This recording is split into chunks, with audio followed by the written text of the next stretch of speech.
Iran Israel war కి సంబంధించిన breaking news చూస్తున్నాము. బిగ్ టీవీ డిజిటల్ ఎక్స్క్లూజివ్ గా ఇజ్రాయెల్ పై ఇరాన్ అయితే క్లస్టర్ బాంబులను ఉపయోగిస్తోంది. దీంతో ఇజ్రాయెల్ అయితే బెంబెలెత్తిపోతోంది.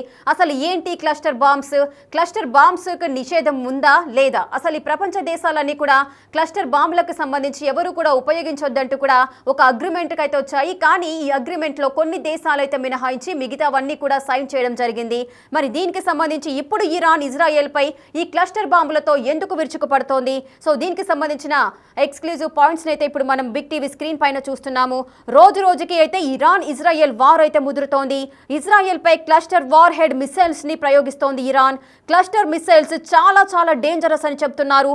పెను విధ్వంసం సృష్టించడమే ఈ క్లస్టర్ బాంబుల యొక్క లక్ష్యం.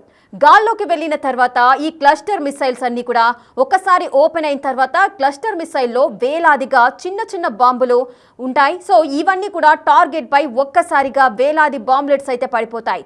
ఇక కొన్ని కిలోమీటర్ల విస్తీర్ణంలో ఈ చిన్న బాంబులన్నీ కూడా ఆ విధంగా పడటం వల్ల విస్ఫోటనం అయితే జరుగుతోంది. సో ఈ విధంగా జన నష్టం కానీ ప్రాణ నష్టము, అదేవిధంగా ఆస్తి నష్టం కూడా ఎక్కువగా జరగడానికి ఆస్కారం ఉంటుంది. బుల్లెట్ల తరహాలో ఆకాశం నుండి కూడా బాంబుల వర్షం అయితే కురుస్తుంది ఈ క్లస్టర్ బాంబులతో. గతంలో గాజాపై క్లస్టర్ బాంబులైతే ఇజ్రాయెల్ ప్రయోగించింది. ఇప్పుడు ఇజ్రాయెల్ పైన ఇరాన్ ప్రయోగిస్తోంది. సో ఈ బాంబుల విధ్వంసం ఏ విధంగా ఉంటుందో ఇజ్రాయెల్కి తెలుసు కాబట్టి ఇప్పుడు ఇజ్రాయెల్ అయితే వెనక్కి తగ్గుతోంది. ఇరాన్ మా పైన క్లస్టర్ బాంబులను ఉపయోగిస్తుందంటూ కూడా వారు వాపోతున్నారు. ఇప్పుడు అదే బాంబుని ఇజ్రాయెల్ పై వేస్తోంది ఇరాన్. ఇజ్రాయెల్లోని ఒక ఆసుపత్రిపై ఈ క్లస్టర్ బాంబును వేసింది ఇరాన్. అయితే క్లస్టర్ బాంబు ప్రయోగిస్తే అధిక ప్రాణ నష్టం ఉంటుంది. క్లస్టర్ బాంబుల తయారీపై అటు 2008లోనే నిషేధం విధించారు. ఆ ఒప్పందంపై సంతకాలు చేశాయి. మొత్తం 111 దేశాలైతే నిషేధం విధించిన అగ్రిమెంట్ పైన 111 దేశాలైతే సంతకం చేయడం జరిగింది. ఈ ఒప్పందంలో మొదటగా ఇరాన్ ఇజ్రాయెల్ అయితే నిరాకరించాయి, వాటిపైన సైన్ చేయలేదు. ఇప్పుడు ఆ సైన్ చేయకపోవడానికి కారణాలు కూడా తెలుస్తున్నాయి. ఇటువంటి ఏదైనా యుద్ధం సంభవించినప్పుడు ఆ క్లస్టర్ బాంబులను ఉపయోగించుకొని ఎదుటి దేశాన్ని భయభ్రాంతులకు గురి చేయడం కానీ లేదంటే ఆ దేశాన్ని ఓడించడమే లక్ష్యంగా ఈ క్లస్టర్ బాంబులను అయితే ఉపయోగిస్తారు. మరి క్లస్టర్ బాంబులకు సంబంధించి అసలు ఏంటి, క్లస్టర్ బాంబులు ఏ విధంగా ఉపయోగిస్తారు, అవి సృష్టించే విధ్వంసం ఏ రేంజ్లో ఉంటుంది, దీనికి సంబంధించిన పూర్తి డీటెయిల్స్ తెలుసుకుందాము. మా ప్రతినిధి రామ్దాస్ లైన్లో ఉన్నారు. రామ్దాస్, ఈ క్లస్టర్ బాంబుల నిషేధం కూడా విధించారు. దీనిపైన 111 దేశాలు కూడా సైన్ చేయడం జరిగింది. మరి ఇరాన్ ఇజ్రాయెల్ మాత్రం సైన్ చేయలేదని చెబుతున్నాయి. ఇప్పుడు ఇజ్రాయెల్ పైన అదే ఇరాన్ ఈ క్లస్టర్ బాంబులను ఉపయోగిస్తోంది. దీనివల్ల ఎటువంటి విస్ఫోటనం ఉంటుంది? ఇది చాలా ప్రమాదకరమైనటువంటి క్లస్టర్ బాంబులుగా చెప్తున్నారు. ఇరాన్ తమపై వీటిని ప్రయోగించినట్లు ఇప్పుడు ఇజ్రాయెల్ రక్షణ దళాలు ఆరోపిస్తున్నాయి. యుద్ధం మొదలైనప్పటి నుంచి కూడా ఇరాన్ వీటిని ప్రయోగించడం ఇదే తొలిసారి. అంటే సరిగ్గా ఇది ఇవాళ 9వ రోజు, బట్ 7వ రోజు ఈ క్లస్టర్ బాంబులు యూజ్ చేసినట్టుగా చెప్తున్నారు. క్షిపణికి అమర్చి వీటిని టెహరాన్ ప్రయోగించినట్టుగా ఐడిఎఫ్ చెప్తోంది. ఆ క్షిపణి వార్ హెడ్ దాదాపు 7 కిలోమీటర్ల ఎత్తులో పేలి 20 చిన్న మందుగుండు సామాగ్రిగా విడిపి పలు ప్రాంతాల్లో పడినట్టు హోమ్ ఫ్రంట్ కమాండ్ చెప్తోంది. ఇరాన్ బాలిస్టిక్ క్షిపణులు ఒకటి కంటే క్లస్టర్ బాంబు క్షిపణులు భారీ ముప్పును కలిగిస్తాయంటూ ఇప్పుడు జెరూసలేం అంటుంది. అంటే ఆ క్లస్టర్ బాంబులో ఒకటి అజోర్ లోని ఒక నివాసం తాకినట్టుగా చెప్తున్నారు. ప్రాణ నష్టం అయితే ఏం జరగలేదు తెలుసు, కానీ చాలా ప్రమాదకరమైన క్లస్టర్ బాంబులుగా చెప్తున్నారు. ఇవి దాదాపు 111 దేశాలు వీటిని నిషేధించాయి ఈ క్లస్టర్ బాంబుల వాడకానికి సంబంధించి. ఇప్పుడు ఆ నిషేధిత జాబితాలో ఉన్నటువంటి ఈ క్లస్టర్ బాంబింగ్ ని ప్రస్తుతం ఇరాన్ చేస్తున్న పరిస్థితి. అయితే వీటిలో కొన్ని భూమిపై పడ్డప్పుడు కొన్ని రోజుల పాటు పేలకుండా కూడా ఉంటాయి. అంతటి ప్రమాదకరమైనవి. అంటే అవి ఎప్పుడు పేలుతాయో ఎలా పేలుతాయో కూడా తెలియని సిచ్యువేషన్ లో ఉంటాయి. సో వాటిని కనుక గుర్తించకపోతే భవిష్యత్తులో పేలి మళ్ళీ తీవ్ర నష్టం కలిగించే అవకాశం ఉంది. ఈ నేపథ్యంలోనే ఇజ్రాయెల్ తమ ప్రజలను అప్రమత్తం చేస్తోంది.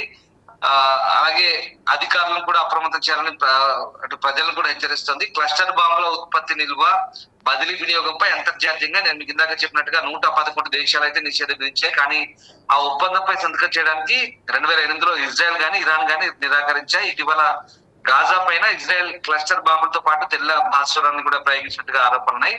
ఇప్పుడు ఏవైతే నిషేధానికి ఒప్పుకొని ఆ 2 దేశాలు ఏవైతే ఉన్నాయో పరస్పరం ఇంకా 2 దేశాలు ఈ క్లస్టర్ బాంబుల బాధితులుగానే మారుతుండడం ఇక్కడ మనం ఒక విశేషంగా చెప్పుకోవచ్చు. ఎందుకంటే ప్రపంచ దేశాలకు ఇప్పుడు ఇరాన్ అయితే వార్నింగ్ ఇచ్చినట్టుగానే అర్థమవుతుంది. ఇజ్రాయెల్ తో యుద్ధం తీవ్ర రూపం దాల్చిన వేళ ఇరాన్ అయితే కీలక వ్యాఖ్యలు చేస్తుంది. చమురు రవాణాకు అత్యంత కీలకమైన ఇటు హర్మూజ్ జలసంధిని మూసివేసే ఆప్షన్ కూడా తమ వద్ద ఉందంటూ వెల్లడిస్తున్న నేపథ్యంలో ఈ క్లస్టర్ బాంబులు వేయడం, మరోవైపు ఈ హర్మూజ్ జలసంధి మూసివేస్తానని చెప్పడం, అంతేకాకుండా ఈ ఫతా-1 క్షిపణులను కూడా ఉపయోగిస్తుంది. ఫతా-1 కూడా చాలా వేగంగా పనిచేసేటువంటి బాలిస్టిక్ మిసైల్స్ అవి. సో వాటిని కూడా అంటే ఇప్పుడిప్పుడే తమ అమ్ముల పొదిలో ఉన్నటువంటి క్షిపణులన్నీ కూడా ఇరాన్ తీస్తూ వరుసగా ఇజ్రాయెల్ పై దాడులకు తెగబడుతున్న పరిస్థితి కనబడుతుంది. సో ఇజ్రాయెల్ మిసైల్స్ పోటీగా ఇప్పుడు ఇరాన్ ఈ క్లస్టర్ బాంబులను బయటకు తీయడం అనేది ఇప్పుడు చాలా డేంజరస్ సిచ్యువేషన్ గా కనబడుతుంది. టెల్ అవీవ్, ముఖ్యంగా క్యాపిటల్ టెల్ అవీవ్ కావచ్చు, జెరూసలేం కావచ్చు, హైఫా నగరం కావచ్చు, వీటన్నిటిపైన కూడా ఈ క్లస్టర్ బాంబింగ్ చేస్తుంది. అలాగే ఇది వచ్చినప్పుడు ఇజ్రాయెల్ వ్యాప్తంగా సైరన్లు మోగుతున్నాయి. ప్రజలు అప్రమత్తంగా ఉండాలంటే ప్రస్తుతం సూచిస్తున్నారు. ఇవి రక్షణ పరంగా చాలా బలమైన దేశం ఇజ్రాయెల్ అయినప్పటికీ కూడా ఈ క్లస్టర్ బాంబులకు భయపడుతుండడం అయితే చర్చనీయాంశం అవుతుంది. ఎందుకంటే ఇజ్రాయెల్ ఐరన్ డోమ్ కొన్ని సందర్భాల్లో కూడా పనిచేయని పరిస్థితి, ముఖ్యంగా ఇరాన్ వైపు నుంచి వచ్చే భారీ మిసైల్ని కూడా కొన్ని సందర్భాల్లో ఐరన్ డోమ్ గుర్తించలేకపోతే దానికి అనుగుణంగానే ఈ సరోకా హాస్పిటల్ పై దాడి, బెర్షహాంలో ఉన్నటువంటి సరోకా హాస్పిటల్ పై దాడి జరిపినప్పుడు అది భారీ బాలిస్టిక్ క్షిపణి అది ఏకంగా 1000 కిలోమీటర్ల వేగంతో పైకి వెళ్ళి మళ్ళీ అంతే వేగంతో నిటారుగా కిందికి వచ్చి ఆ మిసైల్ పడిపోతుంది. సో వాటిని ఆ సందర్భంలో ఒక్కోసారి ఈ రాడార్లు కూడా గుర్తించలేవు, పసిగట్టలేకపోతున్నాయి. దాంతో తీవ్రమైన నష్టం జరుగుతుంది. సో ఆ రకంగా క్లస్టర్ బాంబింగ్స్ కావచ్చు, బాలిస్టిక్ క్షిపణులు కావచ్చు, ఇవన్నీ కూడా వాడుతున్న పరిస్థితి. సో అంటే గురువారం నాడు ఇజ్రాయెల్ పై ఇరాన్ క్లస్టర్ బాంబులు అయితే వినియోగించుకున్నట్టు చెప్తున్నారు. జూన్ 19న అలాగే ఇరాన్ ఉపయోగించిన మిసైల్స్ లో ఒకటి క్లస్టర్ బాంబు వార్ హెడ్ కలిగినట్టుగా కూడా ఇజ్రాయెల్ డిఫెన్స్ ఫోర్స్ అయితే చెప్తుంది. సో కేవలం బాంబు చిన్న చిన్న బాంబింగ్స్ కాదు, వార్ హెడ్ లకు కూడా మోసుకేస్తున్న పరిస్థితి. అంటే ఇందాక మీకు చెప్పినట్టుగా అవి గుంపులుగా విడిపోయి బాంబింగ్ చేస్తుంటాయి. అంతేకాదు విడిపోయిన అన్ని పేలుతాయని కూడా నమ్మకం లేదు. ఫ్యూచర్ లో ఎప్పుడు పేలుతాయని కూడా తెలియదు. ఇట్స్ వెరీ డేంజరస్ అన్నమాట. సో దానికి సంబంధించి ఇప్పుడు ఆందోళన అయితే వ్యక్తం అవుతుంది. సో సాధారణంగా మిసైల్ అంటే ఒక ప్రాంతాన్ని టార్గెట్ చేసి ధ్వంసం చేస్తుంది, కానీ క్లస్టర్ బాంబు అలా కాదు. ఒకే బాంబులా కనిపించే అనేక చిన్న బాంబుల ఇది ఒక సమూహంగా చెప్తారు. సో చాలా ప్రమాదకరమైంది. ఇప్పుడు ఈ బాంబులకు సంబంధించి ఎక్కువ ఆందోళన కలుగుతుంది. చూడాలి మరి క్లస్టర్ బాంబుల వినియోగానికి సంబంధించి దీనికి సంబంధించి ఏమైనా ప్రపంచ దేశాలు ఒత్తిడి తెస్తాయా, లేదా పరస్పరం ఇజ్రాయెల్ ఇరాన్ ఇలాగే బాంబింగ్ చేసుకుంటాయా ఏంటనేది తేలాల్సింది. మొత్తం మీద ఈ రెండు దేశాల మధ్య అయితే ఉద్రిక్త వాతావరణం అయితే కొనసాగుతుంది. ఇవాళ 9వ రోజు చేరింది. సో మొత్తం మీద ఈ యుద్ధానికి సంబంధించి అయితే ఇంకా ఎన్ని రోజుల పాటు జరుగుతుంది, ఏం జరగబోతుంది మాత్రం ఇంకా ఉత్కంఠకరంగా మారుతుంది. రామ్దాస్, అయితే ఇజ్రాయెల్లోని ఒక ఆసుపత్రిపై అయితే ఈ క్లస్టర్ బాంబును అయితే వినియోగించడం జరిగింది. మరి ఏదైనా ప్రాణ నష్టం సంభవించిందా? ఇజ్రాయెల్ ఏదైనా కన్ఫర్మ్ చేసిందా ప్రాణ నష్టానికి సంబంధించి?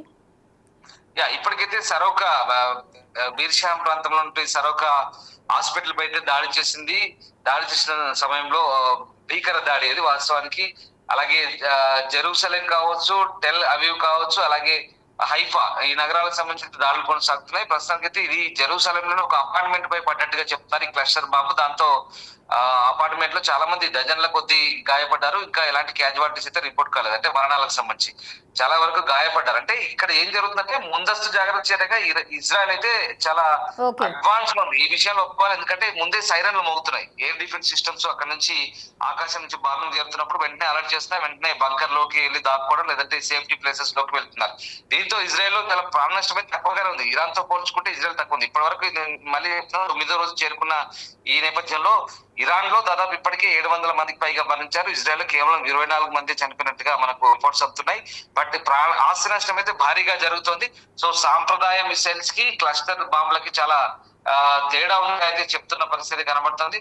సో ఓవరాల్ గా ఈ క్లస్టర్ బాంబులకు సంబంధించి ప్రస్తుతం కొంత వివాదాస్పదంగా ఉన్న పరిస్థితి నేపథ్యంలో మరి ఈ దీనికి సంబంధించి ఇప్పుడు ఎలాంటి నిర్ణయం తీసుకుంటారు అనేది చూడాల్సింది. సో ఓవరాల్ గా ఉద్రిక్త పరిస్థితులు అయితే కంటిన్యూ అయితే అవుతున్నాయి. Right, thank you Ramdas, thanks for the details.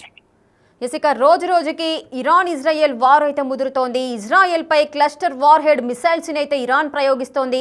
Cluster missiles అయితే చాలా చాలా డేంజరస్, పెను విధ్వంసం సృష్టించడమే ఈ క్లస్టర్ బాంబుల యొక్క లక్ష్యం. ఇక గాల్లోకి వెళ్ళిన తర్వాత ఈ క్లస్టర్ మిసైల్స్ ఓపెన్ అవ్వడంతో ఈ క్లస్టర్ మిసైల్లో వేలాదిగా చిన్న చిన్న బాంబులు అయితే చేకూర్చడం అయితే జరుగుతుంది. ఇవన్నీ కూడా టార్గెట్ పై ఒక్కసారిగా వేలాది బాంబ్లెట్స్గా మారిపోతాయి. బుల్లెట్ల తరహాలో ఆకాశం నుండి బాంబుల వర్షం కురిసినట్టుగా కురుస్తుంది. అచ్చం మీరు బిగ్ టీవీ స్క్రీన్ పైన డిజిటల్ ఎక్స్క్లూజివ్లో చూస్తున్నారు. అసలు క్లస్టర్ బాంబులు ఏ విధంగా ఉంటాయి, క్లస్టర్ బాంబులకు సంబంధించిన విజువల్స్ అయితే మీరు చూస్తున్నారు. అవి వర్షంలాగా ఏ విధంగా భూమిపైన పడటం కానీ విధ్వంసం సృష్టించడం, పేలడం ఏ విధంగా జరుగుతుంది, ఆ దృశ్యాలన్నీ కూడా మీరు ఎక్స్క్లూజివ్గా చూడొచ్చు. సో ఎటువంటి విధ్వంసం సృష్టిస్తుందో ఆ విజువల్స్ అన్ని కూడా మీరు చూడొచ్చు.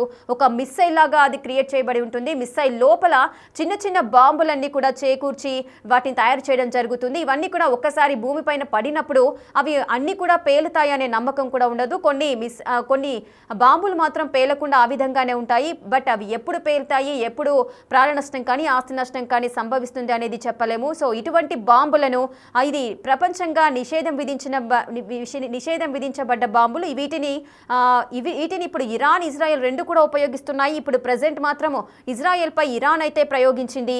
ఇజ్రాయెల్ అని ఒక ఆసుపత్రి భవనంపై అయితే ఇరాన్ ఈ బాంబులను ప్రయోగించడం వల్ల అక్కడ కొంచెం నష్టం అయితే జరిగింది. క్లస్టర్ బాంబు ప్రయోగిస్తే అధికంగా ప్రాణ నష్టం ఉంటుంది అని చెబుతున్నారు. ఈ క్లస్టర్ బాంబుల తయారీపై సుమారు 2008లోనే నిషేధం అయితే విధించారు.